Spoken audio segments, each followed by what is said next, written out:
Welcome to another episode of the Coda podcast. Today we'll be taking a deep dive into the work of Arran Kenny, a British wedding filmmaker who crafts emotive and sensitive films with an emphasis on capturing his couple's personalities, their relationships and their priorities. And craft really is the right word to use when describing Arran's method. Every editing decision is carefully considered for its emotional impact and the storytelling potential.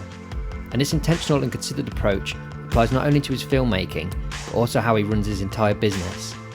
During this in-depth conversation, Arran will be talking through the steps he took to understand his ideal clients and strategically build a social media presence to target them. He will also break down the formula to his aggressive pricing strategy that enabled him to position himself in the high-end luxury wedding market, bringing in booking fees of up to £15,000. So hi Arran, how are you, mate? I'm you good, Roo. How you doing? To start us off, I thought I'd have a quick fire round of questions just to give people a feel how you work. So are you up for that? Yeah, let's do it. Okay, so this is going to be super fast, just quick answers. So first of all, ND filters, Yeah, solo shooter. solo. What's your camera setup? 2 A7S3s, 1 A7 III. What's your most used lens? 85mm Sony 1.8. Autofocus or manual focus? Auto, as much as possible. And what profile do you shoot in? Log, S-Log. What's your main audio recording device? TX660, probably. Do you use a gimbal? Never. What editing software do you use? DaVinci. What's the average amount of weddings you take on per year? 15. Nice, okay, yeah. So like that gives us a rounded view of how you run your business, yeah. Could you give us could you talk to us about the packages you deliver, what's part of those packages and possibly if you're comfortable with the pricing as well? Yeah, so I always deliver a 6 to 8 minute film. I was going to say cinematic film now. I was in like marketing spiel mode then. 6 to 8 minute film and full ceremony and full speeches, and that's kind of the base package. There's a few other things to add on, like a teaser or a doc film. But in terms of like actual pricing, it's hard to give, just one point because it's so like fluid. But I think I'm averaging at the moment like 4,800. But in the past year, I've had packages ranging from like 2.5K up to 15K. So yeah, hard to kind of give a single answer to that. Is that kind of based, do you have like kind of a la carte kind of system in terms of packages that people can add on things? So it's like the base starts at a certain price and then can add on elements to bring the price up? Yeah, so I'll give them just the film with the ceremony and speeches, and I'll price that kind of at what I want them to go for, and then they can add on like a second shooter, doc film, teaser. If they've got like a dinner the day before or something the morning after, they can add on coverage of that as well. It's like a menu through TAVE that they can just kind of click and add on. Yeah. Are you doing kind of any upselling at all for this process? Or like beforehand with the couple, is that like a method that you go through? So yeah, after the wedding, something I'm kind of focusing on at the moment is the day after, trying to push them to add on the teaser. So I tweeted my email a few weeks ago to kind of put more of an emphasis on that, because I've always had it in my day after the wedding email, but it wasn't really like the focus of the email. So I tweaked it a few weeks ago and the couple went for it straight away. So I thought I'd cracked it. And then I've had 2 weddings since then where they've not gone for it. So I don't know, still experimenting. So you're sending an email like the day after the wedding with, and what kind of information's on there? Is it just like saying, thank you so much for having me, if you'd like to add on this? Yeah, so it's just, congratulations, here's what happens next, here's a link to my edit queue, just so they can see kind of, where they are. And then I say, just as a reminder, if you do want to, as though we've kind of discussed it in great detail before, just, that thing we discussed before, just a reminder, you can still do that now. With a link to add that on. But yeah, it's not been too successful the past 2 weddings, so I need a bigger sample size to see if I've perfected it yet. 1 out of 3 isn't bad though, is it? It's okay, but maybe they would have ordered the teaser anyway.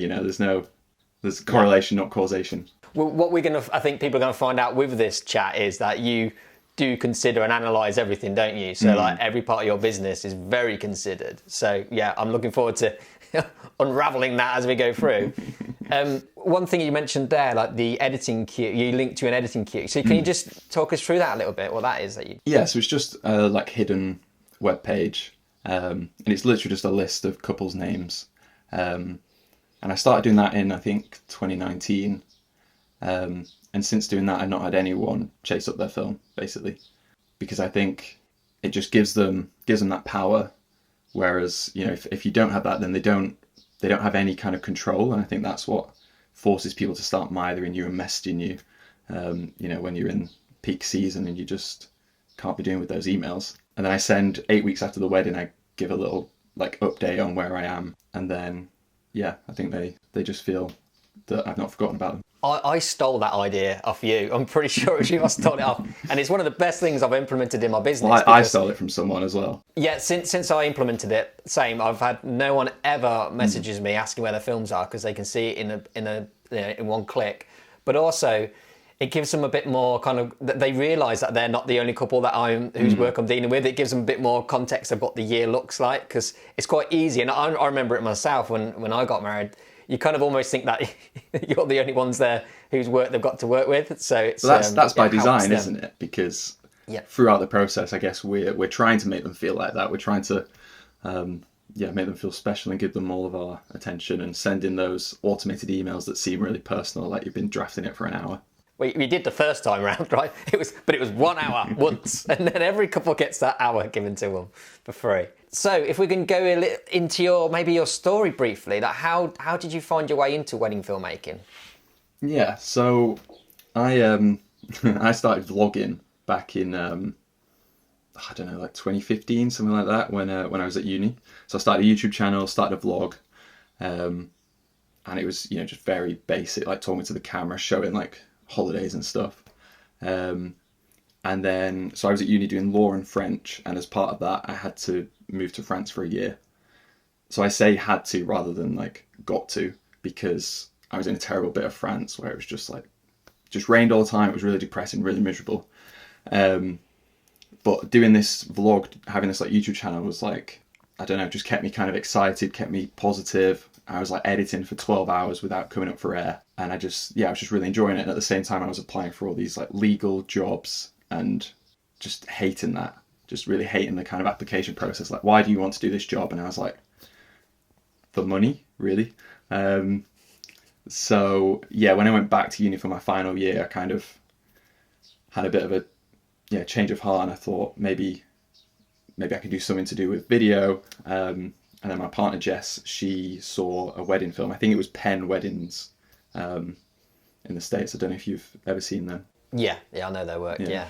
So I saw one of their films, and I was like, oh, this isn't what I thought wedding films were. You know, you think you've seen your parents' wedding video and you think it's just going to be like that. But I also naively thought, I can do better than that. And I definitely couldn't. Like, 100% could not. But yeah, I thought I'd give it a go. And then, it just kind of happened from there. Oh, nice. And so what steps did you take then from that kind of initial inspiration? How did you get yourself into actually physically shooting the weddings? So I did a lot of second shooting. I contacted all of the wedding filmmakers in the area, and Patrick Taylor, who we both know, he agreed to let me second shoot for him. And I had zero experience, and he was paying me £100 per wedding, which was mental because I would have paid him.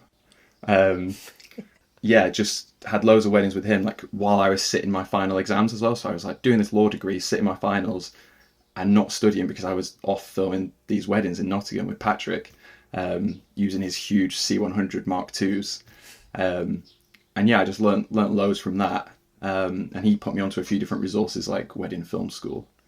And it was just like so exciting, you know. I was coming in from like nights out at uni, and I was just watching Wedding Film School drunk, because I was just so excited by it.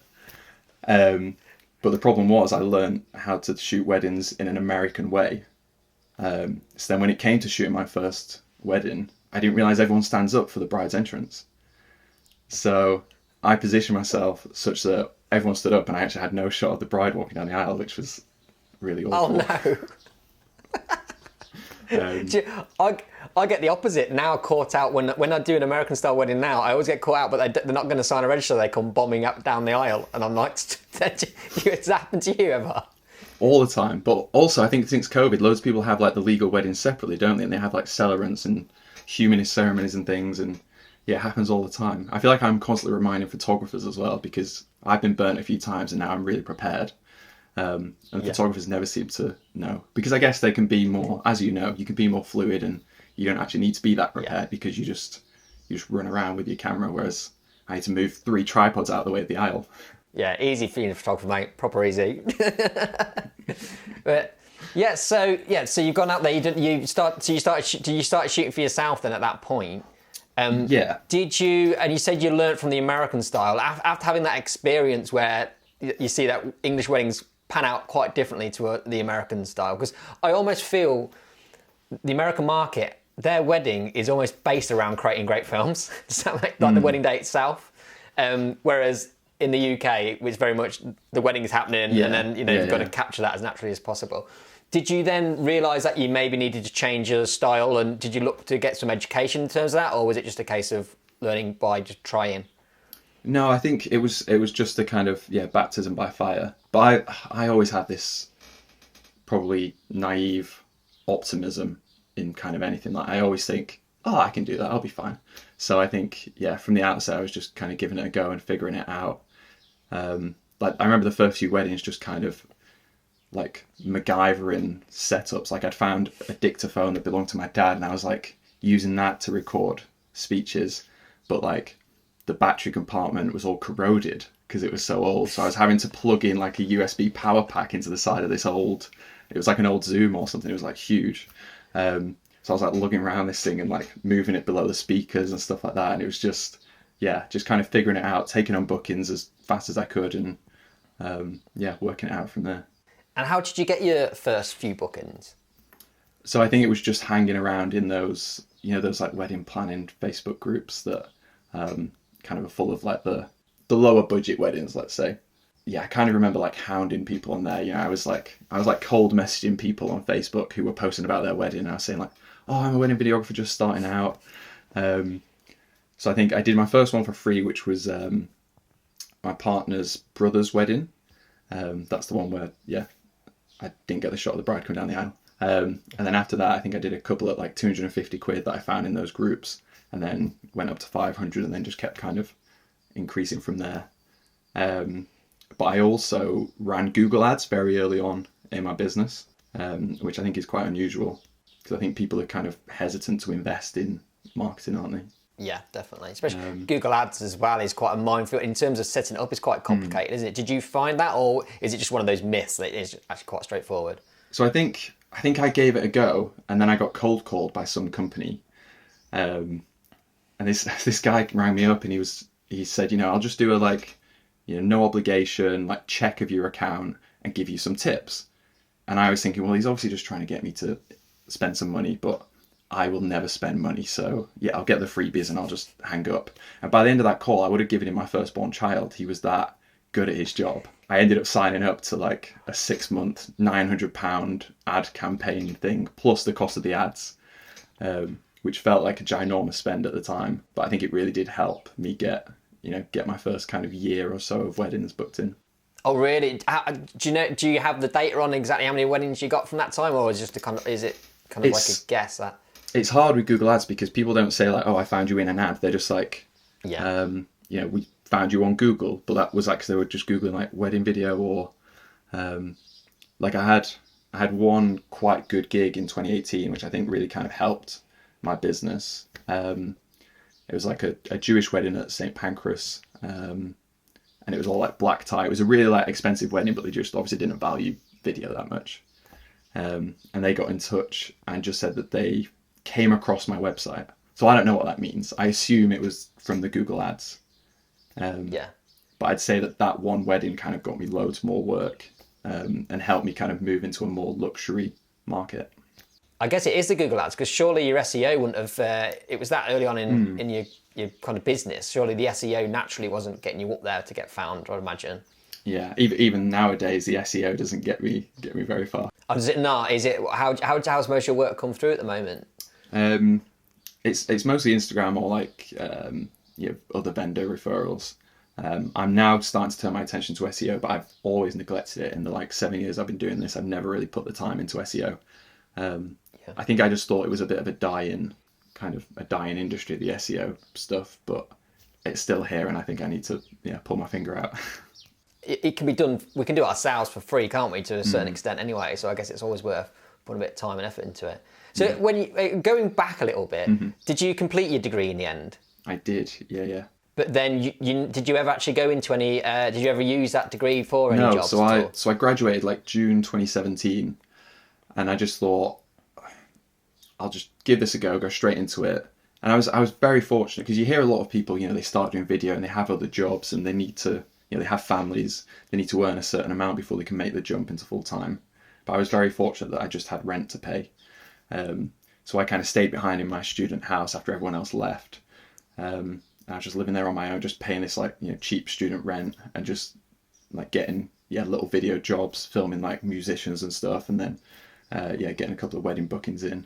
And I just thought I'll give it a year, see what happens. And it worked out okay. But I think it's hard for people who have those responsibilities and stuff, isn't it? Yeah, but also that's quite. I always feel like wedding videography, wedding filmmaking is someone's second, third, fourth, fifth career. But for you, it's your first, right? It's the only job I've ever had. I feel like I don't appreciate the job as much as other people who've had an office job or something else that they've done before, because this is all I've ever known. I've never had a boss. You could do work placement down on mine for a bit, mate, to give you a bit of context. Yeah, we've got it good then. Surely, we've got it good, right? Surely. I do, but I feel like I don't appreciate it in the same way that, someone who's spent, 10, 15 years in an office would. Because you hear people, where they've had 4 jobs, 4 careers even before this, and they're like, oh, this is just incredible. And I'm like, yeah, it's good, but I don't know, it's all I've ever known. It's a unique experience being self-employed from the start as well, isn't it? Because even most self-employed people have maybe done an apprenticeship for somebody else which I guess you did under Patrick, right? Yeah, I got a lot of work from Patrick in that first year, which really helped. Big up our boy Patrick. Oh, I owe a lot to Patrick. Yeah, he's such a good lad, isn't he? And that's the thing about this industry as well. We're all there to help each other out, aren't we, for the most part? I don't think I've come across somebody that isn't. And there's only so much work people can take on per year. So it's all there to be shared out and help each other. And that's what we're trying to do with Coda, is get everyone together so we can build this community even further. Well, it's unique, isn't it, in that the work that we tap into is, in a sense, infinite. There's an infinite resource, not infinite, but it feels like there's an infinite resource of weddings, and all we have to do is figure out how to tap into that and how to kind of access that kind of fountain of gold. From an outsider's perspective, describing your business, I'd say you're shooting quite high-end weddings, right? I'd say, especially at the price point you're at, like 4,000 plus. What have been the most important steps you've taken to get to this level, other than creating great work? So I think, as I was saying, with the Google ads getting me that one wedding, so that was back in 2018, the end of the year, and I think recognizing that was a high end wedding, and that was something to be marketed on, that really helped, because I kind of really rinsed that wedding, but then I think you've got to have the pricing to back it up, because I think they booked me for 1,100 quid. And if I'd then been getting quotes from other people having similar weddings, if I'd been getting leads from people having similar weddings and I'd been quoting 1,100 quid, they'd have been like, who's this guy? Not taking me seriously. I recognised early on that I needed to aggressively increase pricing. And I think that altered not only how other people saw me, but I think it altered my own mentality as well. Altered kind of the way that I saw myself. So that I started saying no to weddings, and I started kind of, almost in an arrogant way, started kind of thinking oh, I'm too good for that wedding, which I know sounds awful, but I think it really did help me then only take on work that I wanted and that kind of was working towards that high end end goal. That's really interesting to hear, because it was. My previous episode we spoke to the Lawsons, and they had the backing of a successful photo business, so they could take more risks really when it came to their video side, and they did the same thing. They aggressively put their prices up, and found that the work still flowed through, but they were also getting better quality work, better quality weddings come through as well. Can you remember the steps, the pricing increases that you took at that time? I don't think I can. All I know is that every 3 weddings, I went up 200 to 300 quid. And then I think probably after like £2,000, I was going up in £500 increments. But it's always been every three or 4 weddings, put up the price. And in terms of thought that you set yourself for this like I say higher end market, how else did you in your business did you kind of put that feeling out there? Was it in terms of branding? Did you look at the branding to make sure that was all on point for that kind of market? Yeah, so I think probably early in 2019, I had to take a hard look at myself and be like, yeah, the website needs to change. The logo definitely needs to change, because it was something that Jess had drawn up. It was like it had like a camera iconography, and it looked terrible. Yeah, so I paid for like a website redesign. I got a new logo done, and then I started really kind of trying to refine my like social media presence. And I think up to that point, I'd been thinking that a business should be kind of faceless, and it should be like, to be a high-end business, you need to be like, yeah, removed from it, and it's just this kind of entity. And then I started to tweak that, and I started to put myself in front of the business. So I've always been a person who like overshares on social media, like on Instagram and stuff, since I was at uni. And yeah, at some point in 2019, I just switched from posting on my personal Insta account to posting on my business account, like daily stories and stuff. And that immediately like really changed like how many leads and stuff I was getting in, and the quality of the leads changed, because people were saying like, oh, we feel like we know you so well already. So that was really kind of beneficial. But within that, I'm constantly thinking, should I share this right now? Is this appealing to the right client? Everything is sort of tailored and filtered a bit. So it's kind of what kind of things are you sharing? Is it like what you're getting up to in your daily life, but at the same time you're doing that, like you say, through a filter of, would this appeal to my target kind of market? Yeah, so very early on in my business, I moved to London, and I always lived pretty centrally in London, and I put a lot of time into kind of trying to show this sort of high-end London lifestyle that I wasn't necessarily living, but I'd be like running through Westminster, and I'd be going to coffee shops in Mayfair, and I'd be going to those places on purpose so that I could show that on Instagram and start appealing to those kind of young city professional couples and make them think that I was one of them, even though I'm not one of them. Just a lad from Manchester. Yeah, not even Manchester, Bolton. It's so much worse. But yeah, and do you think that helped then? They kind of like they saw in you themselves, and they trusted you then to capture the day? Yeah, it definitely helps. And I know that because when I moved to Dorset, where I am now, in 2020, the quality of leads changed like overnight. Like I've had to be much more careful about what I share since moving down here, so that I'm still appealing to those same people, rather than appealing to, I don't know, people that have lower budget weddings, I guess. And was it this kind of like a strategic kind of social media presence? Was that just something that you yourself thought as an approach, or was it something that you'd learned or kind of picked up from somebody else? I think I went to like a photography farm talk day at some point, and I remember someone there talking about like, yeah, how brands with a face do much better, and how you should like target your ideal client. I can't remember who it was, but I left there and I went and contacted a couple whose wedding I'd done, like who I thought were my ideal client, a couple that I really liked. And I kind of just said to them, look, I'd really love to ask you some questions if you've got time for a phone call. And they did. And I went all in. I asked them what their salaries were. I asked them who paid for the wedding. I asked them how much they spent on everything, where they got their dress from, what social media like they use, where they shop, where they do their food shop, what music, just everything. I think it was way more than they were expecting. Yeah. But I just thought, I've got them here, I need to just get it all. And then that has kind of informed every decision I've made in my business since that day in 2019 when I spoke to them.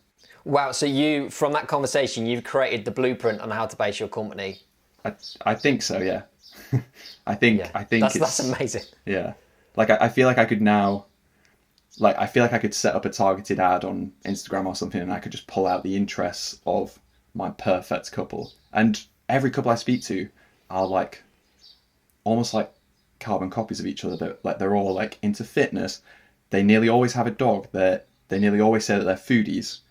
And these aren't necessarily reflections of my own personality, my own interests, but it's just their interests and that's just the attributes of the couple that I seem to attract and that I think makes for a good client for myself. It's amazing, isn't it? I always find this interesting how we as people all do fit in certain boxes quite easily. And that's why Facebook and things make so much money, because targeting ads work, because people are so simple in terms of how we can be categorised. Yeah. It's crazy because I think when I'm on a call with a couple and I ask them like, what do you get up to on a typical Sunday? And I feel like I could almost say the words before they say them, like immediately before, because they all are doing the same thing. They're all like, we really love like throwing dinner parties with friends. And I don't really know, like, I couldn't tell you the exact steps that I've done to target those people, but the same people seem to come. I think it's just through years of kind of refining that and concentrating on that effort. Do you think maybe as well, because obviously they're the people that are in your films, so people looking at your website, looking at your work, they see themselves reflecting those people, and then they can see themselves being filmed by you? Yeah, probably.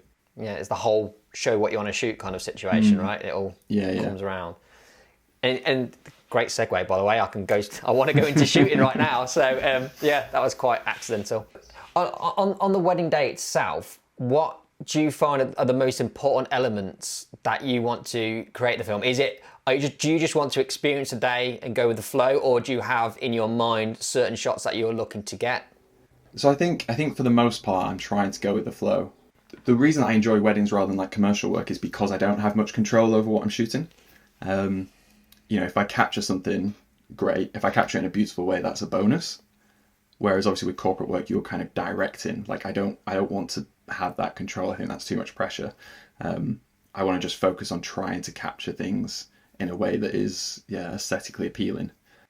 I think probably a better thing to think about is like, what am I not capturing on a wedding day? Like I know what I don't need. I know what I'm not looking for. So like, group shots, for example, I won't bother with that because I know that I'll never use it.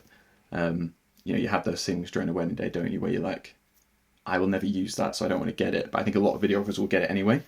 I always think like for me, I think the group shots, at least I know the most important people to them are in that area, so I like to be there so I can get accountability. But quite often I'm in my head going, I want to be where the couple aren't majority of the day as well, so I can capture those things they haven't seen. So that's always this internal struggle. I'm thinking, do I make sure I've got this shot of these important people? Because who knows if I get anything of them later on.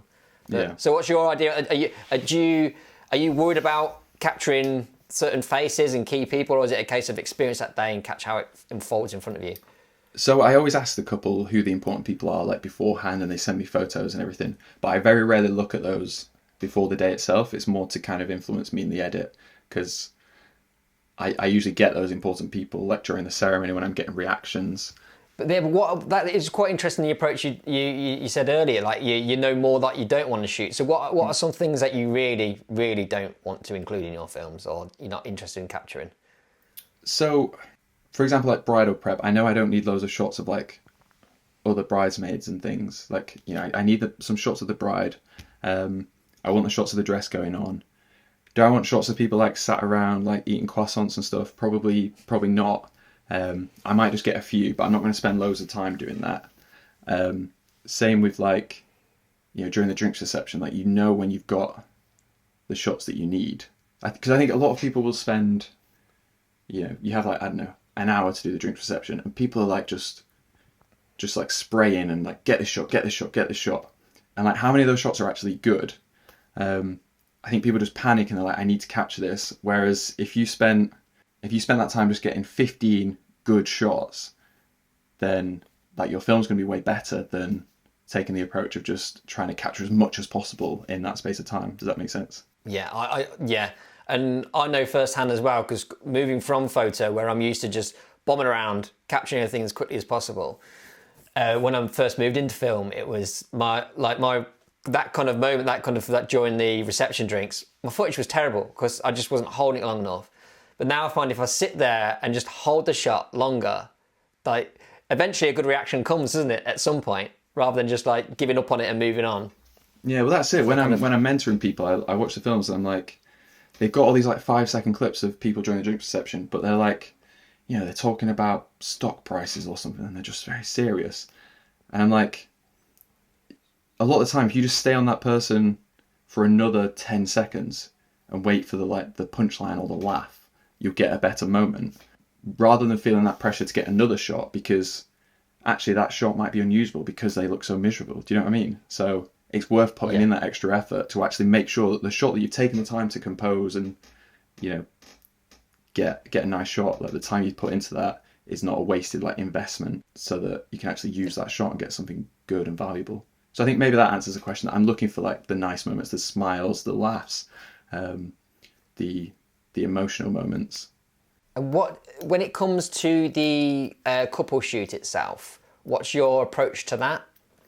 So I always give little prompts to the couple. So the way I kind of sell it, you know, in the pre-wedding call is that I don't want to pose them, but equally I don't want to just kind of say be natural. Because, you know, when you, like, I've been in front of the camera for a brand shoot or whatever, and it's super just awkward and you feel really vulnerable and you don't know what the person behind the camera is seeing. So I think you just overthink everything. So yeah, what I tend to give them is like little prompts to take the mind off that. So, you know, I might just ask them to face each other and they'll naturally hold hands, or they'll like put their arms around each other because it's the wedding day and they're feeling pretty, you know, lovey-dovey. And I'll just ask one of them to guess the number the other one's thinking, or, you know, something like that. And they're like, you know, they'll get that number wrong, they'll laugh together, and it's that moment. You know, it's like been created artificially, but it is a natural moment, if that makes sense. Yeah, it's putting them at ease as well, isn't it? Which they're always grateful for. Anything to kind of take the focus off the weird thing they're doing in front of a camera. Yeah, I think we have to be cognizant of that. And like, I'll try and just talk to them the whole time. If, you know, if I'm getting in closer and I'm getting closer with their hands, like I'll tell them that so they can relax their faces, because even though it might feel obvious to us, like you're leaning in, getting their hands, you might think it's obvious now that I'm getting their hands, but they don't know. They don't know, like, they're just used to using an iPhone with like a wide angle lens, you know? Absolutely. And how do you share your time with the photographer? Is there like a discussion beforehand? Is it just kind of natural? No, it tends to be just natural. Like I'll usually let them take the lead at first, and I'll like, oh, can I just jump in and, you know, give them a little prompt here. But yeah, I'm not scared to kind of, you know, if the photographer's just running a thing and being like, let's move on now, you know, I'm not afraid to be like, oh, hang on, can we just, while we're here, can we just get this? And, or take them to a spot that the photographer wasn't going to take them to.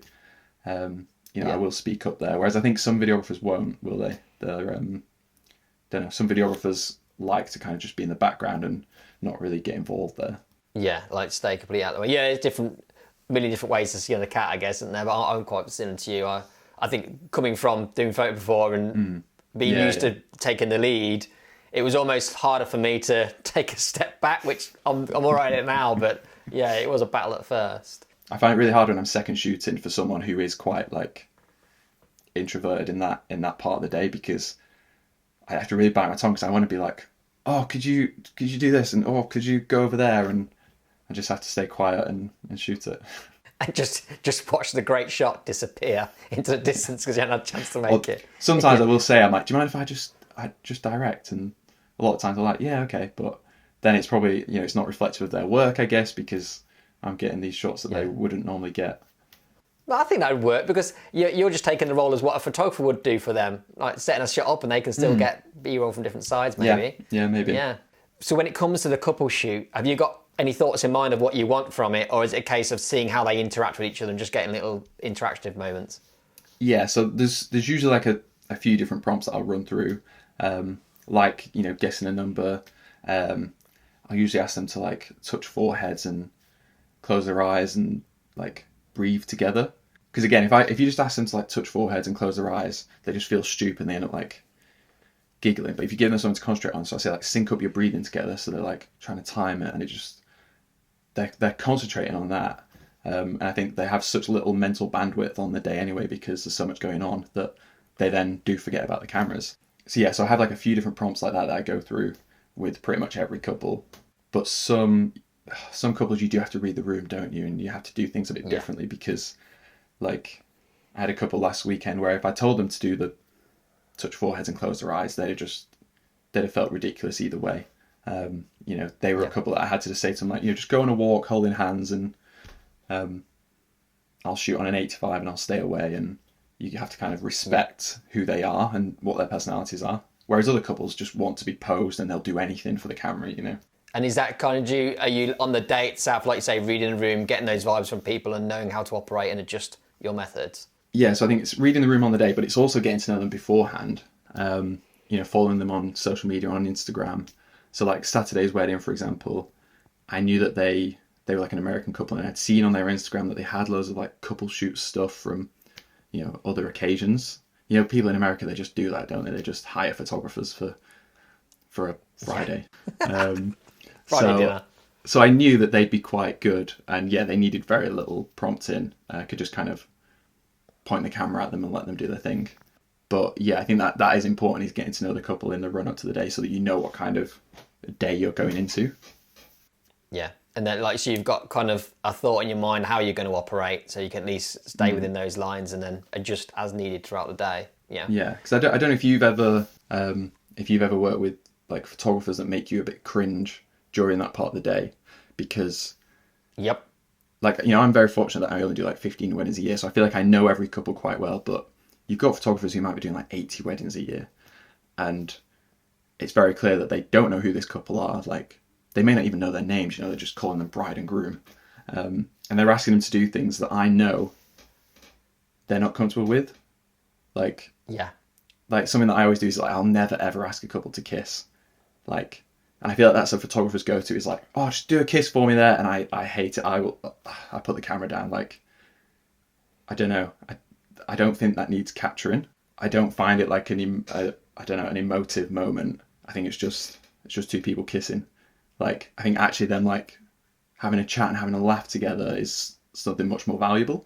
Absolutely, yeah. Like, I would not, like, when you mentioned to this before, I had a massive existential crisis about all my films. I was thinking, I would not like to see video footage of me. My wife wouldn't like either, to see footage of us kissing. It's so random to think about that. Definitely not. And there are some couples, right, who, you know, their Instagram is full of like selfies of them kissing, and you know, like, okay, it's going to be fine.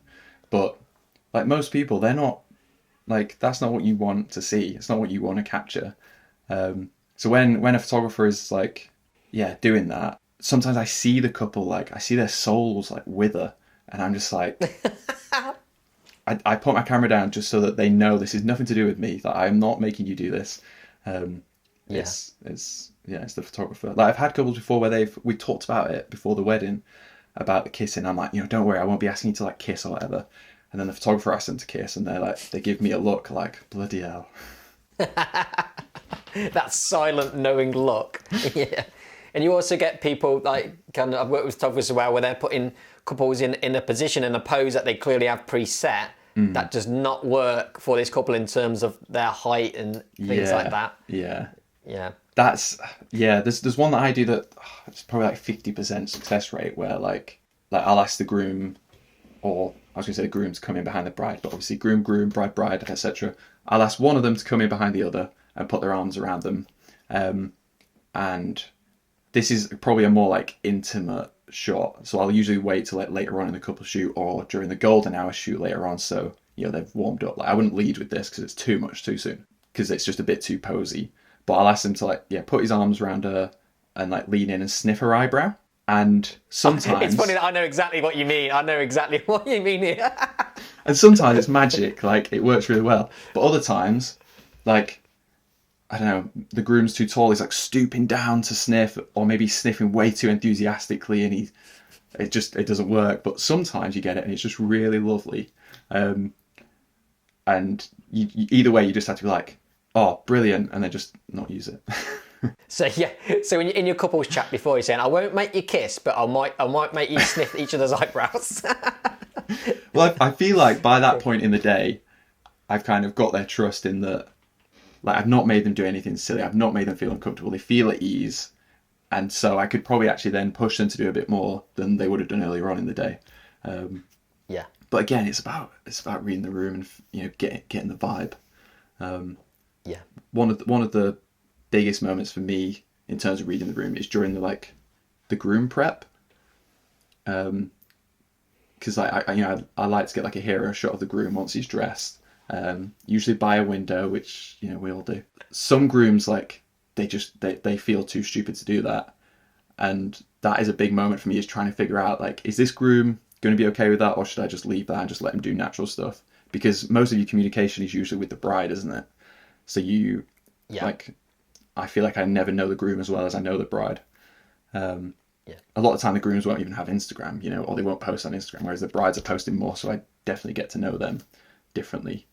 That's always a make or break moment, I think, where you can set up the day really well there, or you can kind of ruin your relationship with the groom early on by asking him to do something that he doesn't want to do, and then he feels like a moron and he doesn't trust you the rest of the day.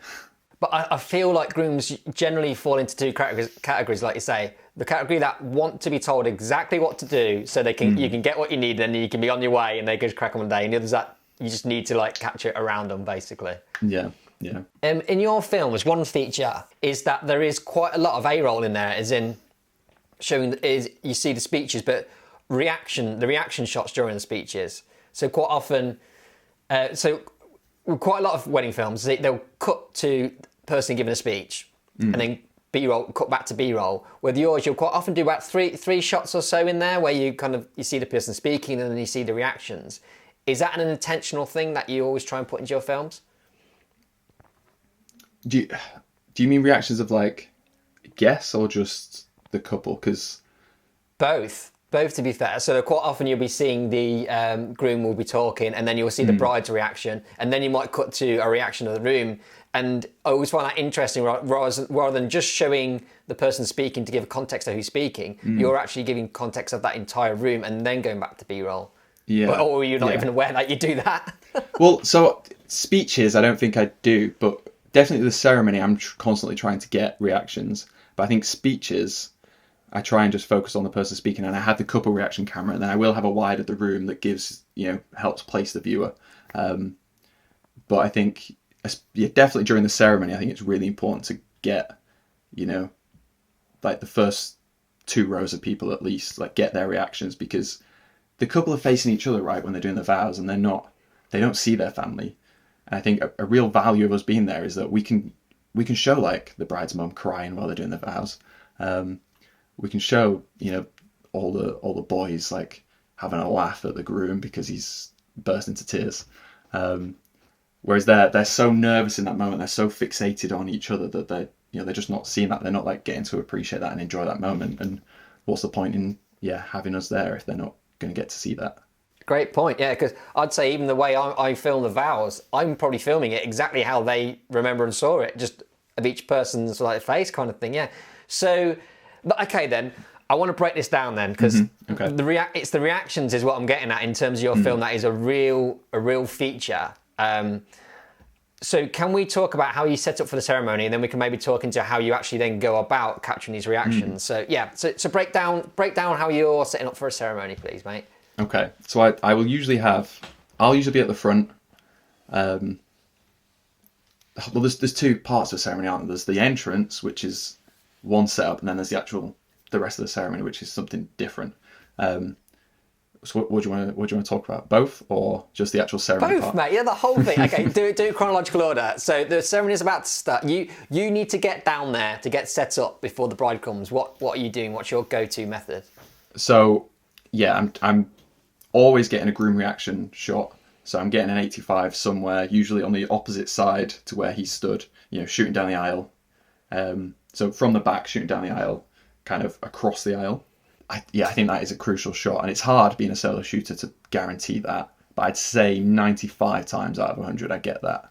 I've actually had less success when having a second shooter somehow, getting that shot.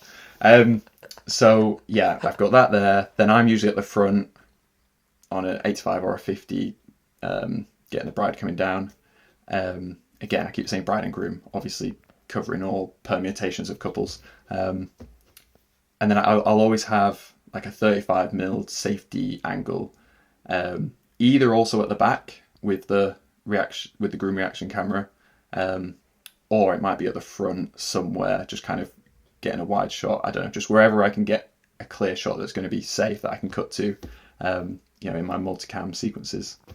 Once the brides come down, I'll then move off to the side, usually the groom's side facing the bride, and I'll like leave my monopod there. I'll lock the monopod, hope no one knocks it over, and I'll run off, and I'll take that groom reaction camera and I'll move it into the centre of the aisle, and then I'll find the wide angle camera wherever that is, and I'll also move that into the aisle so it's like above the 85, so that I've got 2 shots down the aisle, one wide, one tight.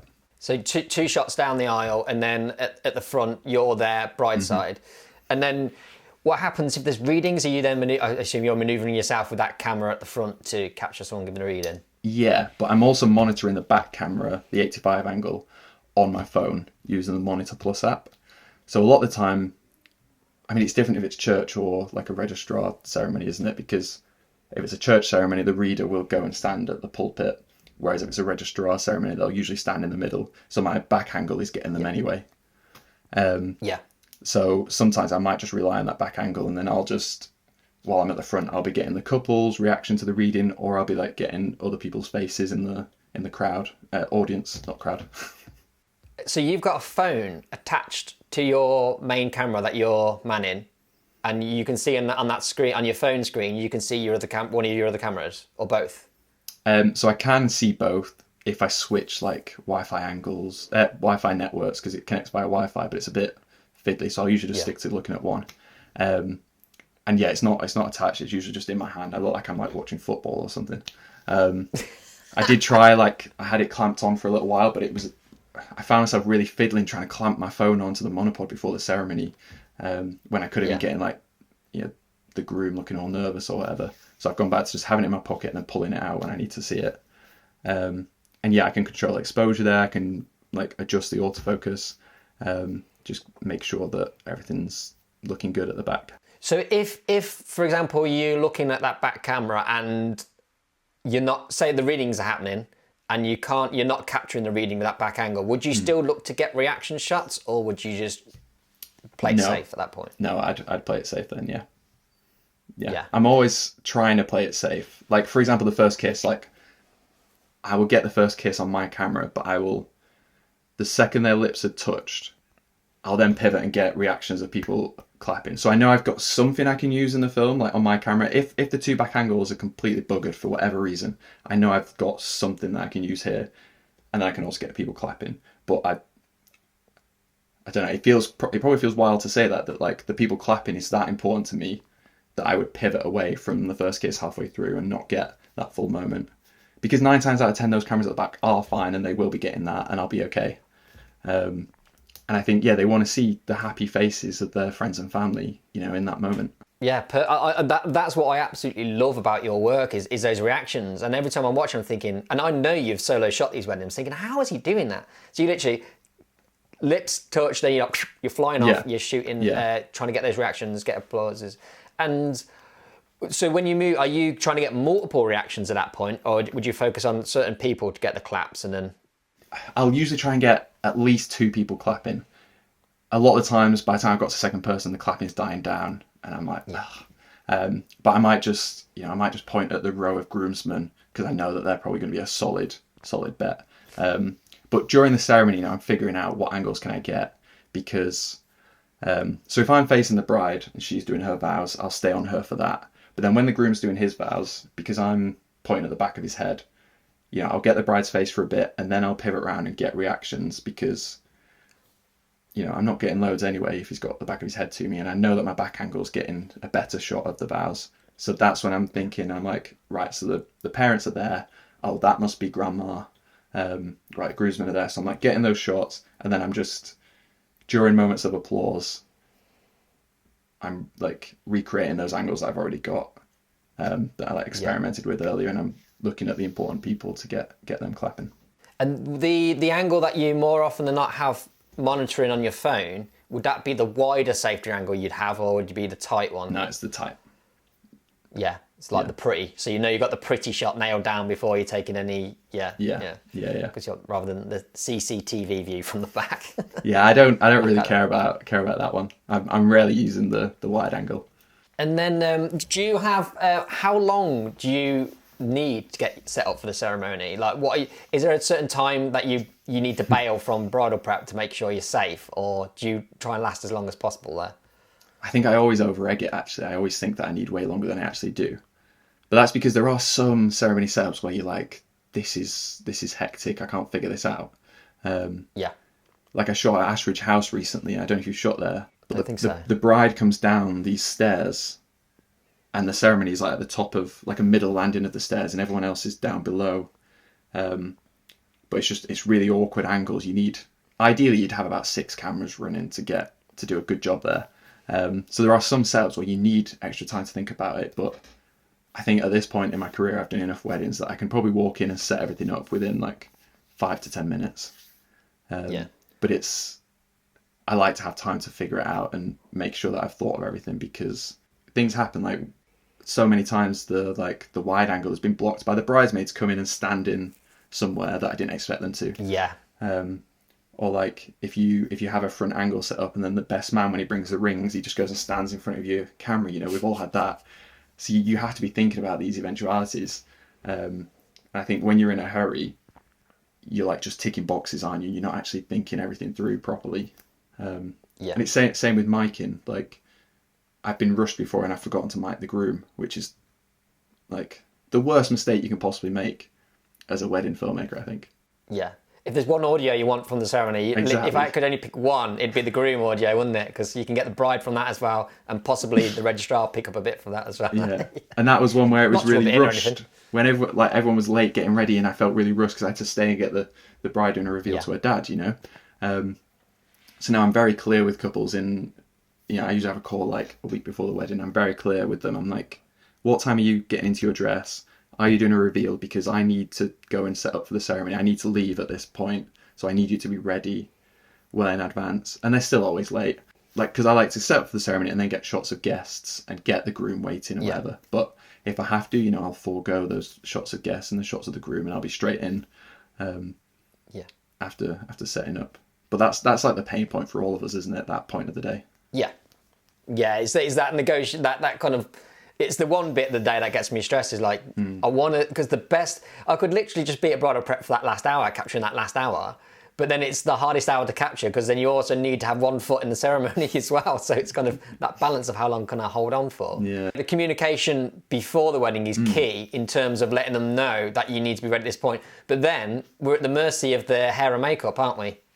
Yeah, and then they want to get their real videos, and you're literally like vibrating on the spot because you need to get the father bride reveal and then go. I wonder how many weddings where, I know it's multiple for me, where I haven't got a nice clean shot of the bride, fully dressed, like everything ready. But I know the makeup and the hair ladies they've got that shot. I haven't had time to because they've been getting their shot. But... Yeah, and obviously they need to get their stuff and marketing too. Like I get it, we're taking like 3 months to edit the film and they need video, they want to post it then and there. I get it. Yeah. But I think it needs to be considered, it needs to be communicated to the bride so they can build in that time. Because a lot of the time I think they're not communicating that beforehand. They're just in the moment going, can I get a video? And the bride's like, oh, yeah, sure. So they've not factored that in. But I have missed like the father of the bride reveal before because I had to go off to the ceremony and I've said to them, look, it's up to you. Like, do you want to prioritise this or do you want to prioritise getting ready for the ceremony? I would advise the ceremony because that's like I need time to set up quite for that. Or, yeah, exactly. Yeah. But it's what the whole wedding's about when you think about it. It's the ceremony. Yeah. But it feels awful that, like I want to get the father of the bride moment, but I think sometimes you have to make these decisions, especially when you're solo shooting. My technique that I've implemented very recently, so this is the early stages of, so I don't know if this is going to be massively successful going forward, but I speak to the makeup and hair before, like actually just as we're coming into that time, and I say to them, like, I really need to get to the ceremony and set up before she gets there. Can you help me out? And can you delay her a little bit by taking some pictures of her after I've gone? And on my head, I'm thinking that she will then have it in her mind that she's going to do those photos later. Yeah. So it gives me a chance to go, and it gives me extra little bit of buffer time as well. Yeah. So I've tried that 3 times, and it's worked twice. Okay. But then there's one time she was like, she wanted to just be out there, and she didn't care about me at all. So like she still did her pictures. Oh no. And so ceremony audio, can you talk us through what your audio setup is? And I think you've gone through a similar journey as me in terms of your audio setup. So yeah. But tell our listeners, would you, Arran? So I, like most people, I used to use TX650s for everything. And then I thought, I'm going to up my game. I'm going to switch to the Tascams, the DR10s. And honestly, I didn't notice any bloody improvement in the audio. And it's just obviously more fiddly. But once Final Cut brought that voice isolation thing out, whacking that on the TX650 audio sounds great. Usually better than this, because you need to actually EQ this. And I'm no sound guy. I don't really know how to EQ very well. This being the Tascams, yeah? The Tascams you need to EQ, you're saying, yeah? Yeah. So... Oh, yeah, sorry, because people are listening, so if I go this, they don't know. Yeah, my bad. So I've recently gone back to using now TX660s. In all instances, except for the groom during the ceremony, I've found that I still need to use the Tascam just for the groom's mic, just because I found that it picks up the bride better than the Sonys do. Oh right, okay, yeah. I'd found the opposite. Okay, so I'd found like the Tascams to be more almost directional, but I guess it depends on the way you set it up. Yeah, my understanding is that the Tascams are like omnidirectional and the TX650s aren't, but I could have that wrong. Right. But yeah, I found just for the ceremony. To be honest, I only tried it with one and it didn't sound great, so I immediately went back. Because you when you have something that works, you start. When you try and experiment with other things, you're like, oh no, I don't want to. It's like when people try and switch to shooting log, and they give it a go for like a wedding, and they struggle to colour grade. They're like, no, I'm going back to what I usually do. I feel seen when you say that. Very, very similar to what I went through.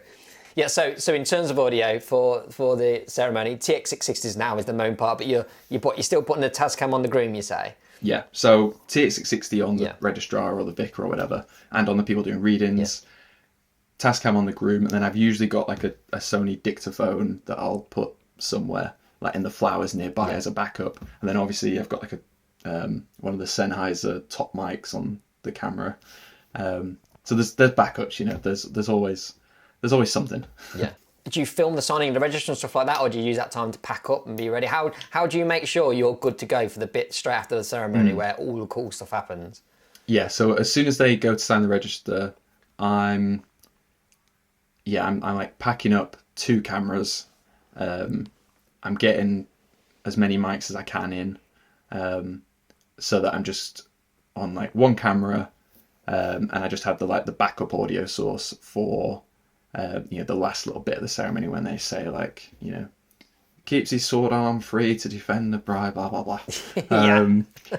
So that if there's any like Americans listening to this, they'll be like, what are you talking about? Yeah, exactly. Just trust us. Yeah, it's what we do. So I'm making sure I'm like mostly packed up then. So I'm just on one camera, like 1 or 2 audio sources, and then I can hopefully get those after. Yeah. But a couple of weeks ago, the registrar left with my TX660 because, I forgot. Well, I didn't forget to get it off her, but I just left it a bit too late, and she obviously had another ceremony, so she dashed out.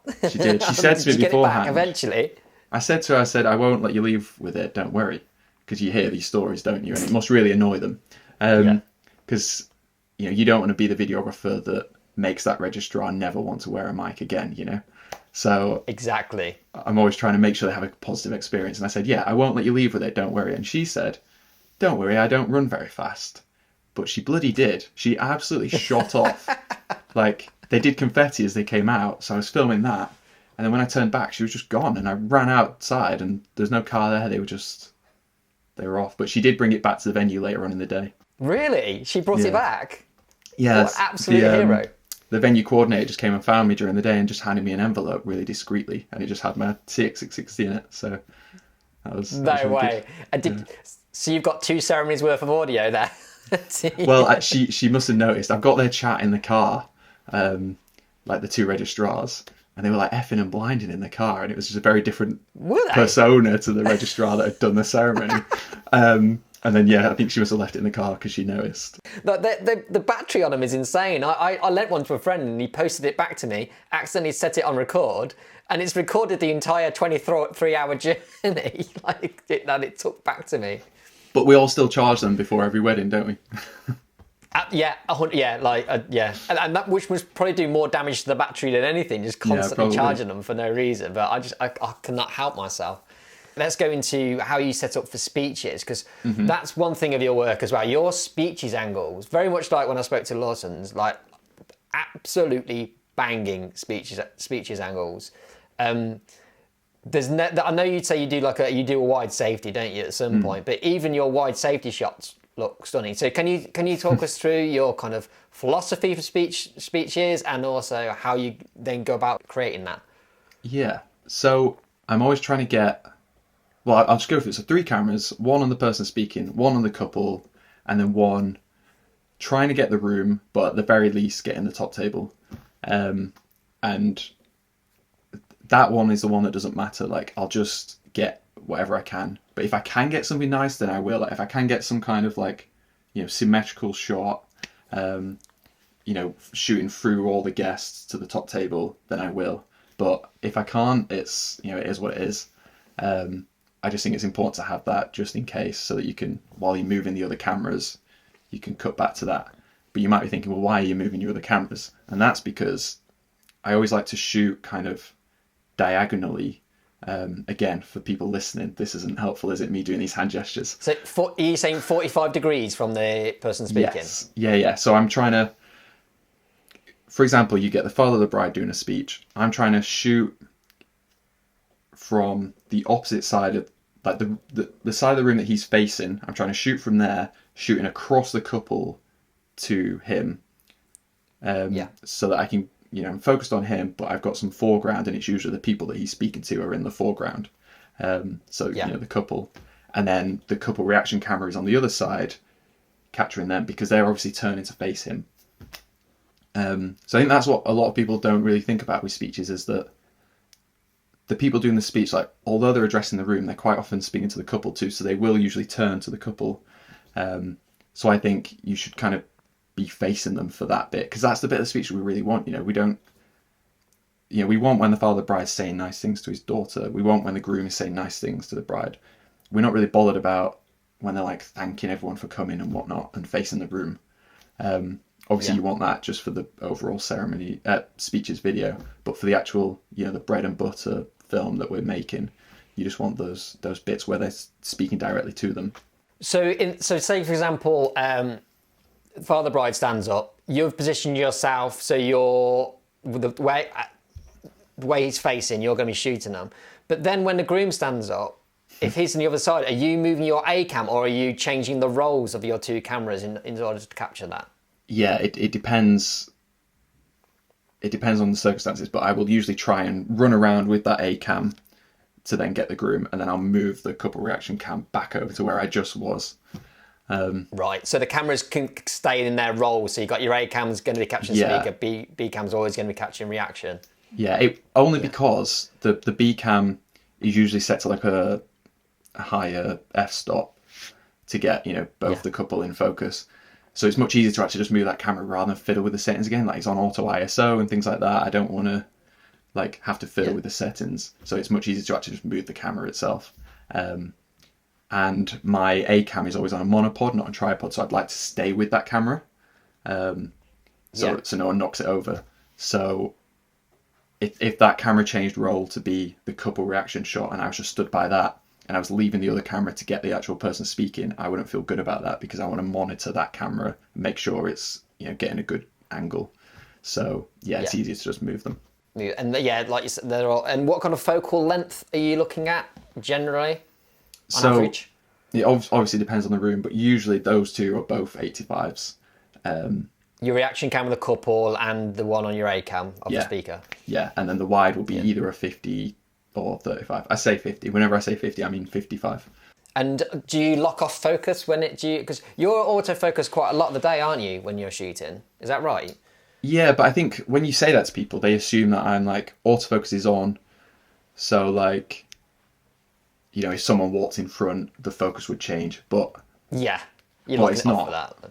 I'm using, like, I have, autofocus programmed to one of the back buttons, and I'm turning it on to get focus, and then I'm turning it off, and I'm like making micro adjustments then manually. Whereas I think most people, when you say you use autofocus, they assume you're just autofocus is on and that's it. Yeah. But I think you can get the best of both worlds, and it doesn't have to be auto or manual. You can use auto to find focus initially, and then have peaking on, and use manual to kind of, as they move around, you're kind of following them slightly. Yeah, because surely these multiple £1,000 cameras can catch focus better than I can with my eye on a tiny little screen, right? Which is definitely my philosophy. Like, I lock focus, hold my button in, so then it's switching to manual. So then anything that comes in and out of that frame. So what kind of aperture? What kind of aperture are you shooting your A cam at during the speeches? Are you shooting wide open, or are you giving yourself a little bit of manoeuvring in case people sway to and fro like they often do? Yeah, I'm usually at 1.8 for the A cam. Yeah. And just obsessively, constantly, anxiously checking that it is actually in focus. Like, if I didn't have the Sennheiser mic on my camera, you could just constantly hear me pressing buttons, because I'm constantly like, zebras on, off, peaking on, off, autofocus, turn it on to check it's focusing, then turn it off again. I'm just constantly click-clacking buttons. It's awful. It's like it's like an obsessive compulsive thing. I'm just forever just pressing buttons. It's awful. I'm never convinced my shots are in focus, and so often I could see there's like slight judders on my camera just because I'm checking it, and it's fine. I could have just left it. It would have been, I'm more likely to mess it up by tweaking it than I am like just set it and forget it. Yeah. So now log, you shoot log, don't you? And yeah, can you talk us through your approach to log and your kind of philosophy of log? Yeah. So I started shooting log in 2020, and like everyone, I found it a bit of a learning curve at first, but I think ultimately it gives you way more freedom, and it's way more forgiving than any other picture profile. So I still do quite a lot of second shooting and associate shooting, and I hate using other people's picture profiles because I find I have to change exposure way more than I would if I was using log, which I think doesn't sound right, because I think most people think like, log, you've got to follow these prescriptive rules, you've got to be at plus 1.7, and people just overthink it, I think. Whereas actually you can get away with so much more with log than you can in any other picture profile, and that's the whole point of it. That's like the beauty of it having more dynamic range, whereas everyone thinks it's this really people think that it confines them by using log because you have to follow these rules, when it's the complete opposite. What parameters do you have in mind when you're shooting it? What's your base level, like kind of like your zebras, what they set at, that kind of thing? So I set zebras to 94, which is, I think they peak at 95. So some people will say like set to 93, so you've got a little bit more headroom. But I like to really kind of maximize the image and make sure I'm getting as much data as possible in the highlights and the shadows. So I have it set to 94, so I know like these highlights are definitely blown if the zebras are there. So yeah, a lot of people will look at the meter and look at plus 1.7 or plus 2, but I just expose like I would in any other picture profile by using the histogram. And I think if everyone did that, then they wouldn't be stressing about the little number, because you would then just, like, if I'm using Cine 4, if I'm using, is it HLG, is that what it's called? Or Cinetone, or anything, it's just use the histogram to judge the exposure, and then every picture profile is the same. You don't have to worry about being overexposed to stops or whatever. Do you have like an overlay lot, or are you just shooting visually through your camera? You're just shooting the log as it looks in its raw form? Yeah. And I've got to the point now where I kind of forget it's in log. Like, that looks, like I could deliver a film in log and feel that that's okay. So the one thing I've found quite a struggle is white balance when using log. What's your approach to that? So I'm auto white balance again, which is blasphemous, I feel. Like, a lot of people listening will be like, what? Auto white balance? I feel like, I don't know, that's like a taboo thing to do. But I don't understand why, because again, like you were saying, these cameras are really bloody intelligent. Like, they're pretty good at figuring it out. And one thing that I noticed, because I tried to switch to manual white balance, but something I noticed was that when you're setting the Kelvin yourself, all you're adjusting is the temperature. Whereas if you go to auto, it's also doing the tint, so it's doing the like magenta or green. So I just always found that it's getting a better image than I can setting the Kelvin manually. Do you find with the white balance your 3 different angles for ceremony speeches, do they end up landing in the same kind of ballpark? Or? So for ceremony and speeches, I'll set it manually. Ceremony speeches and dancing as well, because obviously with like different coloured lights and things, it's going to be all over the place. So I'll usually just leave it in whatever I set it in for the speeches, just so that it's at least consistent. So you just get a read of the room for the ceremony and the speeches and set it all of them to that, so they're all got that. Yeah. See, you're making it sound so simple while you shoot, but you're considering everything, Arran, aren't you? Like, you're not shooting auto white balance. Oh, really? When you think about it. I mean, yeah, I get what you're saying, but it's, I don't know. You do these things. You add little things to your workflow, don't you, over time, and it just becomes second nature, and you don't really think about it. And then you start adding in little other things. Like I said before, I tried adding in putting my phone on the clamp, and that was actually a step too far, and I couldn't hack it. It was too much for me to process. But yeah, we try and tweak and refine as we go, don't we? And then before you know it, you've got this like 20-step process to shooting a ceremony. Yeah, literally, but that's why kind of things like the mentoring that you do. That's why you've got so much value to give, because of these years of tinkering and getting to a perfect element. People that go on the mentoring with you get to skip all that trial and error and get given all the great content right from the start, and that kind of elevate their business. So now's a good moment to go into that, shall we? Let's go into your mentoring. Mm-hmm. Can you tell us what you, from the mentoring perspective, what people can get from you, what you offer, and then break that down a little bit? Yeah, so I do different kind of different options. So everything from just a film review. So you send me one of your films, we have like a 30-minute video chat to talk about it, and I send notes afterwards, all the way through to like a 3-month mentoring program where, you know, we're touching base a couple of times a month and spending a couple of hours just talking, and you can kind of refine as you go then. But like with the film review, for example, I just found that was like every mentoring thing I do has always included a film review, and people were saying that was like the most valuable part.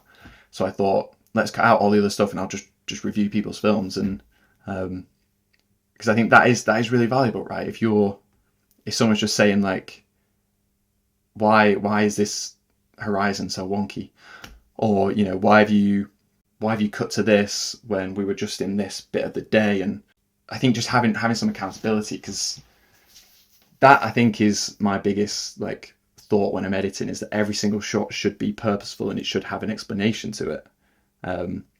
Like, you should be able to put on a film right now and I question you on every single shot, and you should be able to justify it.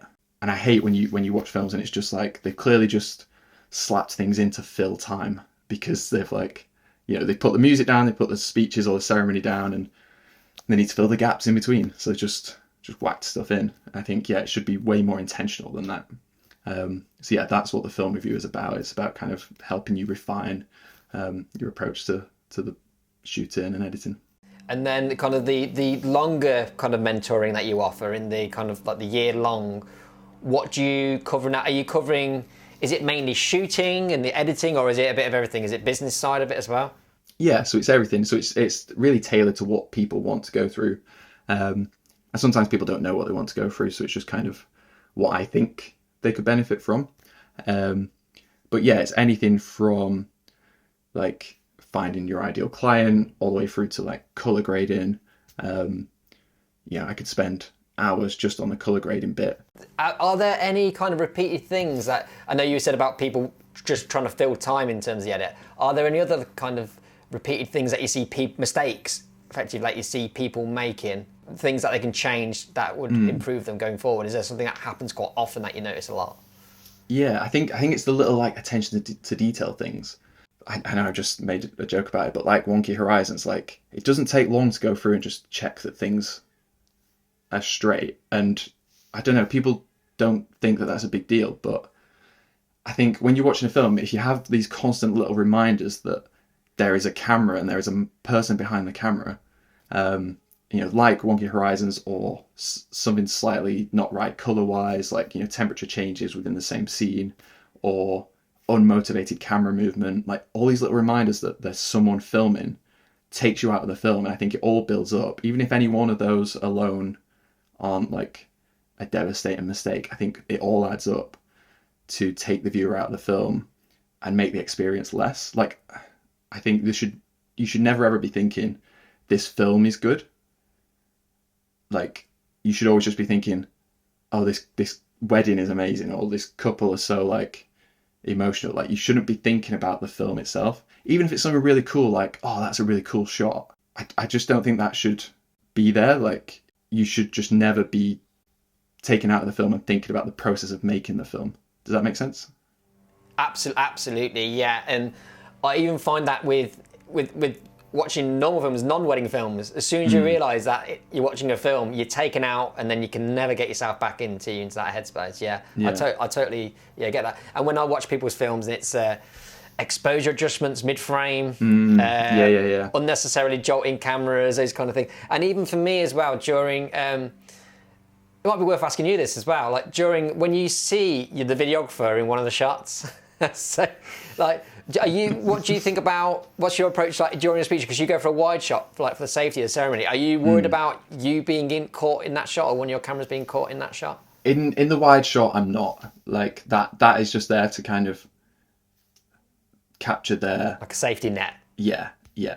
But for example, like the groom's reaction to the bride walking down the aisle, I'm usually still at the front, so I'm usually in that shot, and I will try and mask myself out of that if I can. So like Saturday was a good example because it was quite a narrow aisle, so I had to really stand close to the groom, me and the photographer, to get her walking down. And I was really aware that I was stood almost behind him slightly, so I knew I wasn't going to be able to mask myself out because I hadn't got like a clean cut of him. So I was trying to like, articulate my body in a way that would allow me to get the shot and also create some separation between us so I could remove myself, but I don't think I managed to pull it off. But yeah, if I can, I will be masking myself out because I don't want to be in there. And I hate the faces that I pull as well. I just imagine that you won't be able to mask yourself out, but you got yourself looking all contorted at the end of the aisle transfer. Yeah, that could end up being worse, couldn't it? Are there any common mistakes people make in their business, from a business perspective and marketing maybe, that you've noticed? Yeah, I think, we were talking earlier about like being intentional in what you share, like both in the films you share, but also the persona that you put forward. I think some people don't think about that, and they show, I don't know, I'm trying to think of an example, but just people showing like scruffy things, and then telling me that they want to do like high-end weddings, and I'm like, well, like, you've got a hole in your sock on your story from yesterday. Do you know what I mean? Like, there's days when I know I'm going to be like, if I'm just at home editing, but if I know I'm going to do a story today about what I'm doing, I might like get dressed differently to how I would if I wasn't gonna be showing that. So when you get people that are just on their story sat editing, they're like wearing a football shirt or whatever, I'm like, you can't be doing that because, I don't know, you're just not appealing to those people. Yeah. So you got to keep everything on brand to the market that you want to appeal to. Yeah. And I think the other thing is just not raising prices fast enough. So many people that do mentoring with me, in the first session, I'm like, because they've sent over their info, like what pricing they're at, and then I've watched a few of their films. And then the first thing I say is like, well, why are you charging that and not, more? Like, how many weddings do you want to shoot a year? Like, versus what you're charging, like, does that all add up right? Versus like what income you want in the year. And a lot of people just put their price up there and then, like overnight, and they'll still get the bookings in. And all it took was me to just say, charge more. But they could have got that themselves. They didn't need to like talk to me. Like, nothing's changed about their work. They just needed to charge more. It's imposter syndrome, isn't it? Everyone, it's when someone says to you from an outsider's perspective that you can and you deserve to put your price up. Everyone almost thinks they don't deserve it, I'd say, to a point. But I think that's the appetite for risk. I'm a big believer is what separates everyone in this industry, because like let's look at us. Like, are my films better than yours? I wouldn't say they are, but I charge more than you. I don't think they are. Look, you're the best wedding videographer in the country, aren't you? At the moment, according. You didn't enter though, mate. I think the only thing separating us is that appetite for risk, right? Or like how comfortable you are with a 3% conversion rate, which is what I have. How comfortable are you with going 4 months without getting a booking in, and sitting being like a quarter booked up for next year, and next year's coming up and you're like, oh, I really need more bookings. Are you going to hold your nerve, or are you going to lower your prices? And I think that is what, because the industry is so accessible now, everyone can get cameras, and the education is so accessible that you get people starting out and they're just making amazing films straight away, right out the gate. And so the only differentiator is like the brand and the image they put out, and then the price that they charge. In terms of in terms of holding your nerve and the kind of market that you're working in, what's the kind of distance from the wedding to the booking? Like, how far out are they booking you from their wedding day? I wouldn't say there's any kind of set pattern to it. No. Which is annoying because, as we said, I'm very analytical and I want to be able to pin that down. But I don't think you can. Some book me like 2 years in advance. Some book me like 3 weeks before. But I think because it is such an emotion-based decision, like we're, for the most part, we're all like one-man bands. We don't have board members telling us when to increase our price. We don't have business analysts or whatever. It's just us sat at home getting emails or not getting emails thinking, oh, should I raise my prices? Should I lower my prices? And I think you need to like remove yourself from that. So I have just like set rules for when to increase my prices and when to lower them. So for example, I think if you're going into a year, so if it's January the 1st and you're more than 50% booked up for that year, then you should have raised your prices. So if you're sat there now and you're already more than 50% booked up for next year, I think you should raise your prices. That's one of my rules. And then the other is if you go over 10% conversion rate, then I think raise your prices. Because I think then the market is dictating your price, right? The market is telling you you're in enough demand that you could charge more. And I think with the 50% rule, you then have enough time. Like if you're going into January and you only need to fill half the year, you've got plenty of time to then lower your prices if the bookings aren't coming in. What are your rules for lowering your prices? So I don't think you've ever done that, have you? But what would you be yourself? But I always think by like April or May, if you're like still feeling nervous about your bookings, then you can lower them. But I think you have to hold your nerve through January, February, March and April, which is hard because when everyone else is saying that they're getting bookings in like January and February, it is really hard to hold your nerve then. Yeah, but that kind of methodology has worked for you, and that's helped you get to where you are. Yeah. But then there are some like caveats to that, right? There's some risks to like being priced higher. So like, as you know, I had a 15 grand booking last year that ended up not happening in the end. So like I kept the deposit, but I ended up still being like 11 grand down on the year. And I was full for the year then, like I'd hit the VAT threshold. So I turned down weddings. So this was an August wedding, but I turned down weddings for the rest of the year because I didn't need any more income. And then that fell through. And then I spent the rest of the year trying to pick up extra work just to fill that gap. So I think, there are some dangers to, trying to be at the higher end of the market and charging more per wedding because there's a lot more resting on each booking. Yeah, each one is more valuable to you than in every, but so my price point, if I have a cancellation, it's not horrendous. And I always say, oh, free weekends, nice. But I imagine like when you got going down, you're only shooting 15 to fill your year. Is this philosophy likely to change now you're a parent going forward? Are you going to still try and maintain what's kept you successful so far? I am going to try to, but I have definitely already felt a shift in my own appetite for risk. And it's, I've spent the past few years telling other people to like, raise your price and, you just got to hold your nerve and you've got to be gutsy. And then, so Jess, my partner, we found out she got made redundant the day before we found out she was pregnant. And like, that's a lot all at once, So we're now baby and single income house. And so I'm feeling that pressure that I need to, like, I can't just be saying no to everything because her really good salary's disappeared. And I have a family now, so yeah, that's definitely shifted things. But because I have those systems and those rules in place, like, it's almost hard for me to then shift away from those. Like, that's still very present in my mind. Yeah, and you're not the like I say, you're not the kind of person that's just going to change things overnight, right? Everything you do is for a reason, and I imagine that you'd stay with it, but yeah, we'll see. You'll be fine. Ask me again in a few months' time. Okay, mate. So I know you're like as we've kind of discovered and uncovered, you are very methodical with everything that you do in terms of your business, but particularly the edit. And you mentioned earlier that the edit is almost the most important part for you, more so than the actual shooting. It's how you're creating everything in the edit. Can we take a dive into that? So your editing workflow, I want to give people a feel of the depth that you go into and the timescale for each section. So can you break that down for us?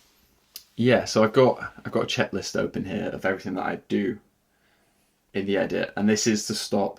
Like, I will go through this checklist methodically so that when I'm editing, I'm not thinking like, oh, what should I do next? Should I do this? Should I? It's like, no, you do this. You don't have to think about it. There's no like decision fatigue there. You can focus on thinking creatively for the edit. So, and it's roughly a 1, 2, 3, 4, 5, 6, 7, 8, 9, 10-day process for every wedding. And so it starts off with the ceremony and speeches edits. And I know some people will just smash through those like in a day, or like in an afternoon, but I don't know, I think I want to be really slow with everything so that it's like, I don't know, my brain's like working on it in the background. I don't know if that makes sense, but I'm a big believer in that, like, your subconscious is doing things. So, you know, I like to like leave a problem and then come back to it the next day, because I feel like my head will have been doing things. So like, I had someone doing culling for me a few years ago, but when I came to the edit, I was really struggling because I hadn't gone through all that footage myself. I didn't have it all in my head for my brain to be like, I don't know, processing it all. So I start off with, the ceremony and speeches over a 2-day process of like importing the footage, labeling it all, ceremony multicam, speeches multicam. I'm like grading both of those because obviously it's shooting in log, you have to grade it. And then like, so syncing, grading, cutting both of those, cutting between the 3 cameras. And then I'm straightening up, make sure all the horizons are straight. I'll go through everything once it's cut to check that every clip matches the grade, because obviously you can grade a full like hour-long ceremony, but then there might be little tweaks throughout that. So that all takes about 8 hours. And then I'll spend time just I'll watch through those again, and I'll pull out like the best bits of the ceremony, the best bits of the speeches, so that I then have the ingredients for the film. So that's like the first 2 days. Then I'll go through and I'll cull the rest of the wedding. I'll spend like a day on that. When I say a day, it's usually about 4 or 5 hours. Because obviously in a work day, you've also got to be doing emails and social media and stuff. So I spend a day like culling the footage, just going through, probably not as selectively as some people will cull. Like, I like to give myself options, but I'm just getting rid of the kind of shaky bits or the. Are you watching it in real time, or are you skimming through? Sometimes in real time, sometimes on like 2 times. So I'm using like the keyboard shortcuts to, go through.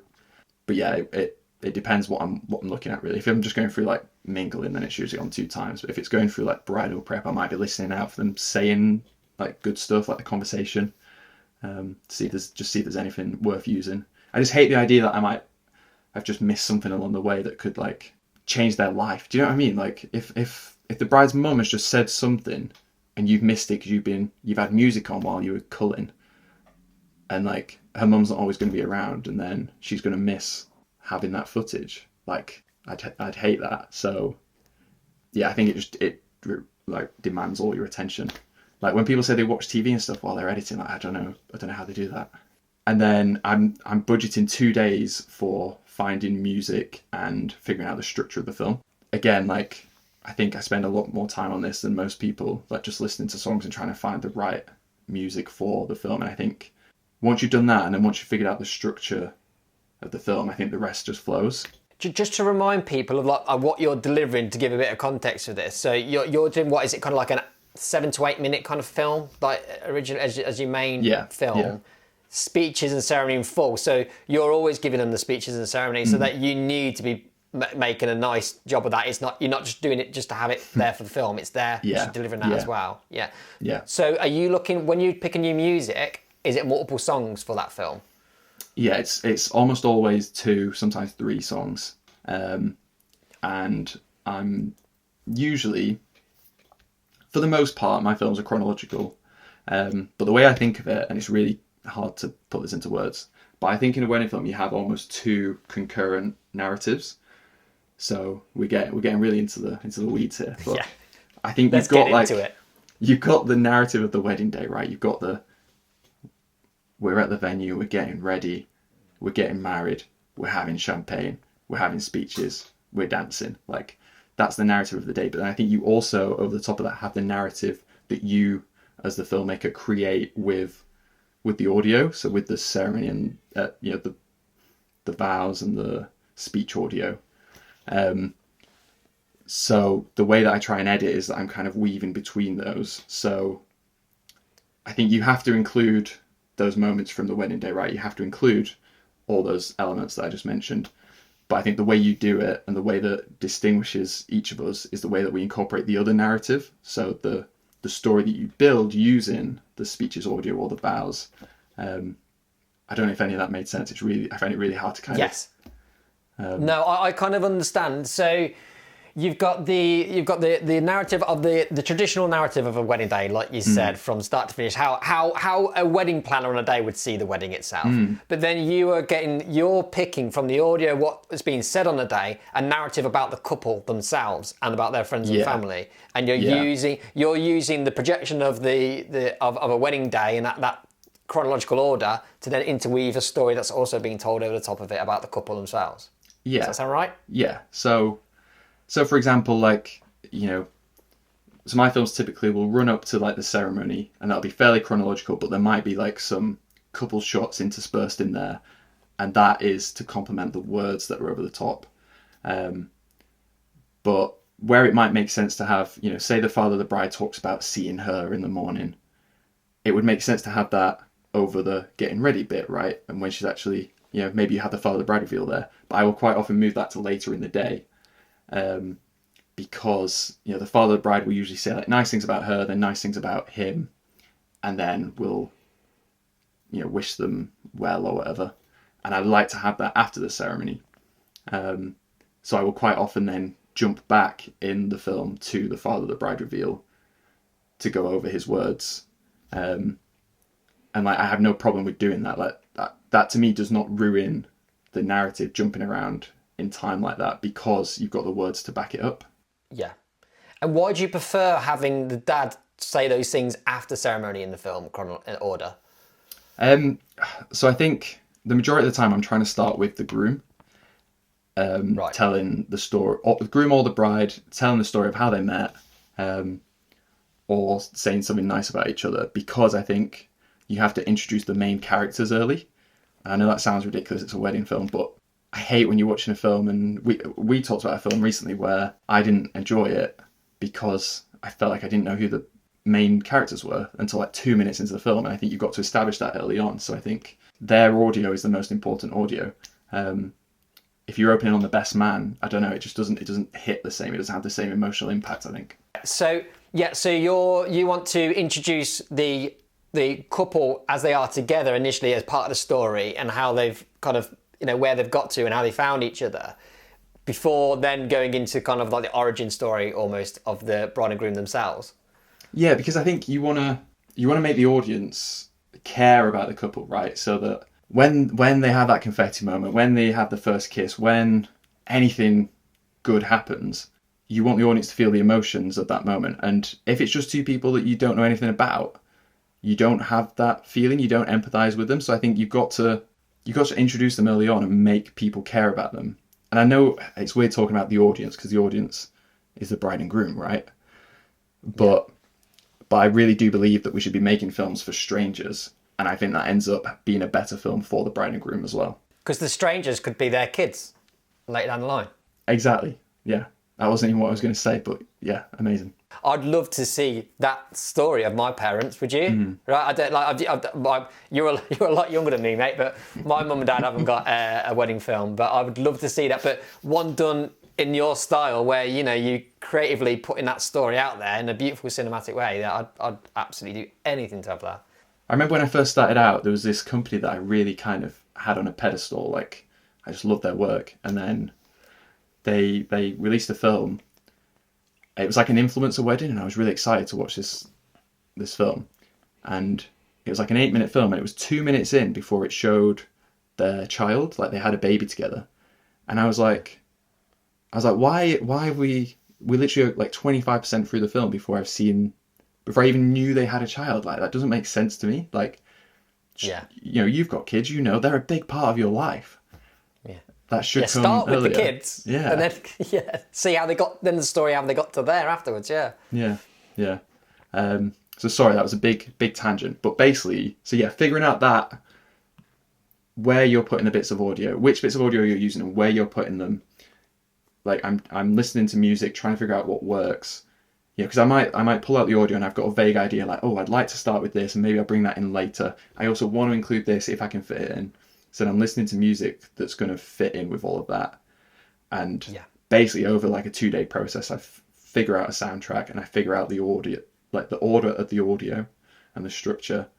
And that to me is the hardest bit of the whole edit. And once you've got that, the rest is, you're just kind of filling in gaps, you're sprinkling in the magic, because you could even just have the A roll with the music there and just deliver that, and like they're probably going to get emotional. Everything else is just kind of icing on the cake. So you're in effect, you're almost creating a podcast of that wedding originally, like an audio story from the first instance. Is that about right? It's all based on the audio and the music? Yeah, I'm going to put that on my website. Yeah. Just extract just the audio from each film. You also get an added podcast of your wedding day. But then you're sprinkling it with that magic of B-roll over the top to then give that story some a little bit of context. And then I guess because you've gone through and called your B-roll, have you got an idea of the bits of the B-roll that you're going to sprinkle over the bits of audio, the dialogue as well, kind of thing? Yeah. So I think in every edit there's like a finite number of emotional payoff moments. Like, this is how I like to think of it. So you've got the first kiss, you've got the confetti, maybe you've got them like exiting the ceremony. Maybe that's like a big, like, joyful moment. Their entrance into the wedding breakfast, maybe, like, a lot of the time that shot doesn't pull off well, does it? But if it works, like, that's another nice moment. And I think some films you watch and they just wasted the confetti moment. They just shoved it in somewhere, and you're like, why didn't you put that with a crescendo in the music? And this is, you asked me earlier about mistakes that people make. This is a huge one, is wasting emotional moments like that. Like, put the confetti with the groom's nice words about her, with a crescendo in the music, and you've got this like triple threat moment that's going to like hit them and make them cry. And like, those are the things to like structure the film around, those like key emotional payoff moments for me. And then obviously the music's a massive, massive part of that, isn't it?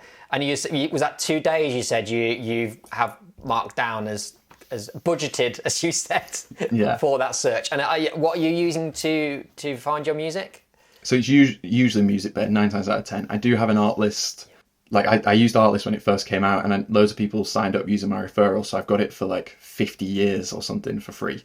So I do dip into that occasionally. Yeah, it like expires like 21:35 or something.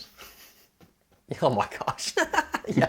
So might as well use it, see what's cracking on Artlist. But I think you have to invest so much time into like curating your like playlists and stuff, and figuring out like, for me, I'm going into Music Bed quite often to listen to music and see what I like, and coming up with these like playlists or projects as they're called on there.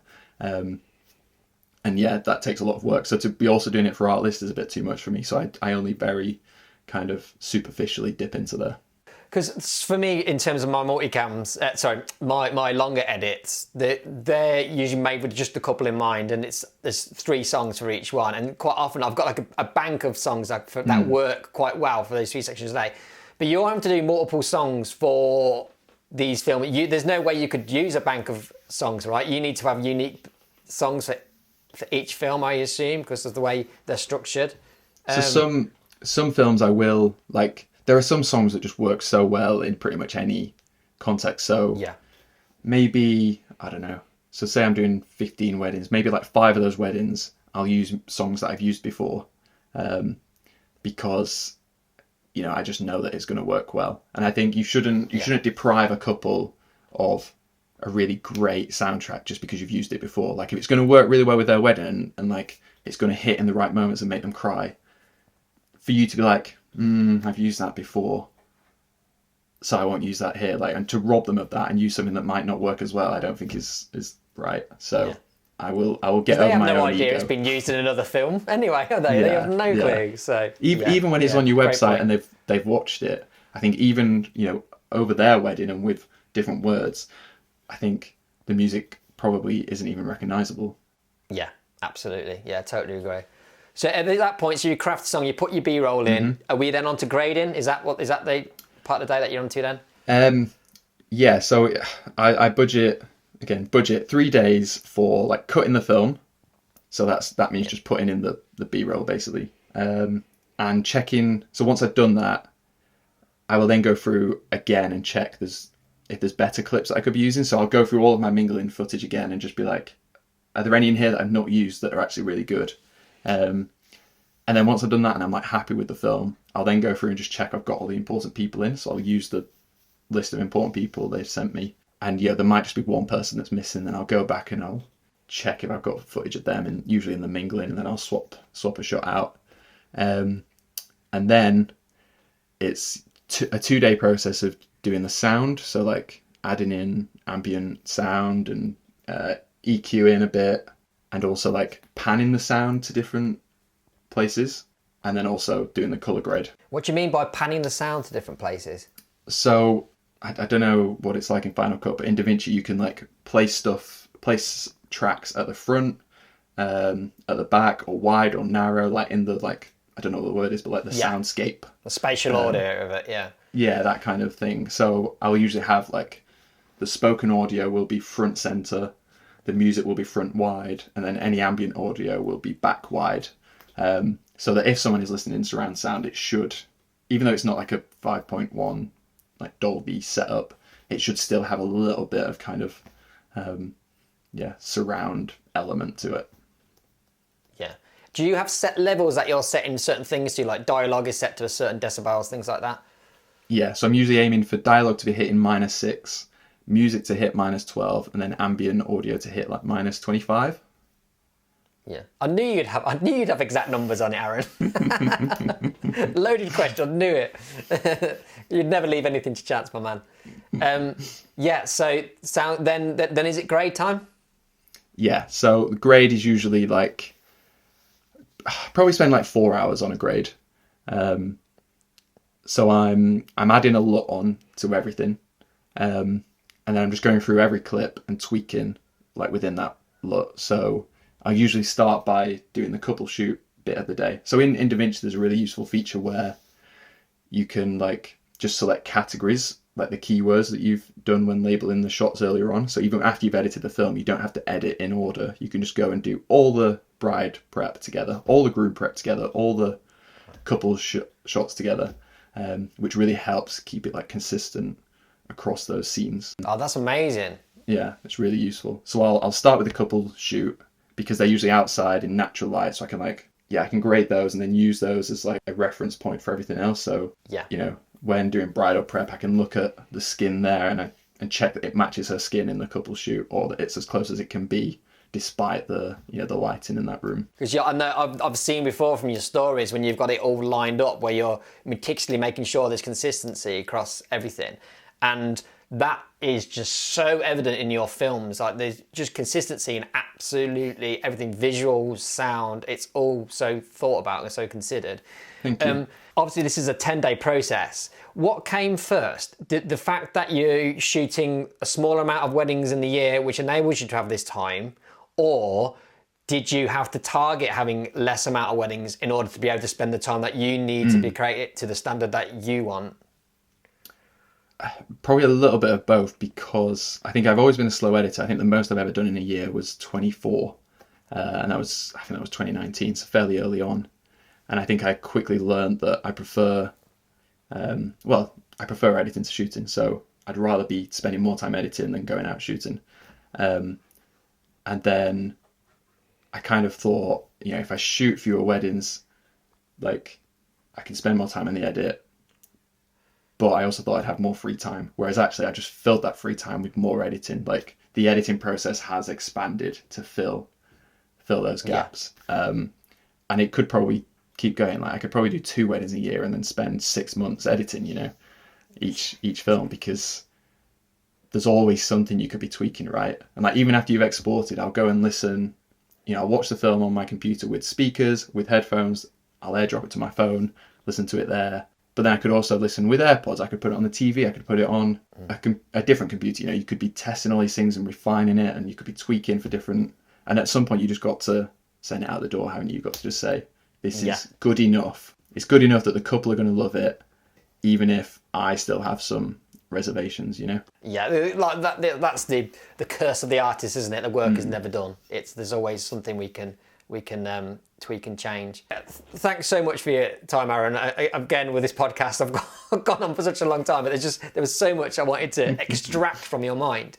As one last question before we do wrap up, though, what was the biggest light bulb moments in your career so far when something has suddenly made sense or helped you progress and find a path that you wanted to take? Learning to say no was huge for me. And I had a chat with a photographer last year at a wedding who we were sat eating during the meal. You get chatting, you get to know each other. And he said, he was like, I had a call with a couple last night. I'm just really hoping that they don't book because we just didn't get on well at all. And I went, why don't you just not let them book? Like, what do you mean? And he said, not let them book. And I was like, yeah, you don't just say you're not a good fit or say you're booked already. And he was like, that hadn't even crossed my mind. And I think that was just crazy. I was like, why would you work with couples that aren't the right fit for you? Why would you shoot weddings you don't want to do? Just because, I don't know, you're scared of saying no. I love saying no. And I feel like it's really arrogant and arsey, but there's so much power in that. It makes you feel so good to just be like, no, we're not a good fit, and making those decisions that are going to positively benefit your business and your life. If you're getting red flags from a couple when you speak to them on the phone, just to walk away from that makes you feel good, and you're saving yourself heartache down the line. And them, because if you're not the right, it's a two-way thing, right? If you know you're not right for them, they're not right for you, you're not right for them, then they're not going to get what they want from the film, right? Yeah, but I've had some awkward situations. I had one couple that we spoke on the phone. It was really difficult. The conversation it was a struggle. And I sent them an email and I just said, because I think, some people would say, I'm actually booked up now or whatever. But I think I just want to be honest. I just said, look, I don't think we're a good fit. You should try these people. And they came back and they were like, I thought we got on really well. That's a shame. Oh no. And that was awkward. And then they came back a week later and they said, we've not found anyone else. Would you reconsider? so I said, well, my God. Let's jump on another call. And then it was super awkward because on the call I felt that they were really trying to be trying to come out of their shells kind of thing, and it was really, really awkward. And still I was like, no, I don't want to. And I said, you turned it down a second time. Yeah. Oh my God, Arran. But at that point, I would have to take it. I'd have to take the booking on at that point. But I still believe that was the right decision and that they would have ended up having a better experience. Yeah, but I just want to know what their other conversations with. I bet they were right on edge for every other videographer conversation where they're going to get rejected again. Oh my God. Cool. But yeah, so saying no for you in your business, that's been one of the moments that's helped you progress, get to where you want to, and shooting the weddings you kind of want to, and producing the work you want to. Yeah, I think so, and it applies to everything, right? If people are asking for a discount and you say no, some of the time they're going to come back and pay what you asked in the first place, and some of the time you'll lose them. But that just is how it is. But I think, putting it in your power and putting it in your hands is just makes you feel good. It's empowering. But thank you so much, mate. Honestly, it's some very welcome. incredible information in there. I mean, I've learned a lot, and I know you, so I'm sure it's going to be great for our listeners. So, where can people find you? Where's best for them to find your work? Probably Instagram, just Arran Kenny. Really funny spelling of Aaron, Arran. That should be enough. That should get you there. Actually, I have a bit of a monopoly just on AR. If you just put in AR, I should show up, and I really like that. But I don't know how to game that, so that I always keep that monopoly. Okay, so just type in AR, people, and you can find him. And you offer mentoring, don't you? And that can all be found through your website. Yeah, arrankenny.co.uk/education. All the mentoring stuff is on there. Or yeah, drop me a message on Instagram. Brilliant. Thanks so much, mate. I won't take any more of your time away from your new baby boy. So thank you. All right. Cheers, Roo. Thank you for listening to this episode of the Coda podcast. We have many more conversations with inspiring filmmakers still to come, so make sure to subscribe to be notified when the next episode goes live.